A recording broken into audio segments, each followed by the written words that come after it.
Hörmətli izləyicilər, növbəti qocaman soyuducumuzun problemi odur ki, bu soyuducuda problem bu su qabının içindən keçən qazın borusudur.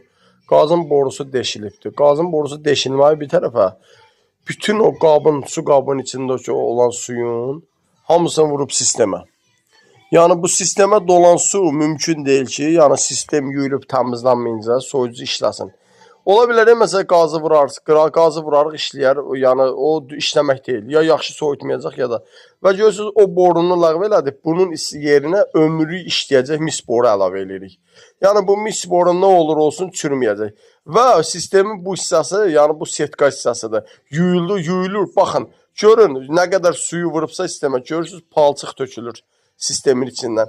Bu şəkildə soyuducu ola bilməz ki, mümkün deyil ki, işləsin. Çünki bu su gedir buzxanaya düşən kimi donma ərəfəsində o kapilярın ağzını tutur və imkan vermir ki, soyuducu yəni buzlama geçsin. Və görürsünüz mis boru, yəni bu heç vaxt çürüməyən bir şeydir.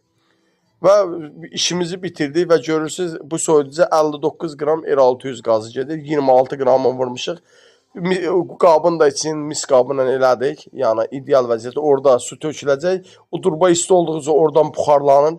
Filtr yeniləndi, sistem yuyuldu, təmizləndi. Kapilyer yuyuldu, təmizləndi. İdeal vəziyyətdə heç bir problem yoxdur. Əgər sizin soyuducunuzda belə bir problemi varsa, heç çəkinmədən müraciət edə bilərsiniz. Soyuducunuzu ünvanı tərk etmədən öz ünvanınızda soyuducunu düzəldirik. 1 saat, 2 saat ərzində təhvil verir. Görürsünüz, buzlama başlayıb, soyuducu hazırdır. Müştəriyə də xeyirli olsun, bizə də xeyirli olsun. Çox sağ olun, təşəkkür edirəm.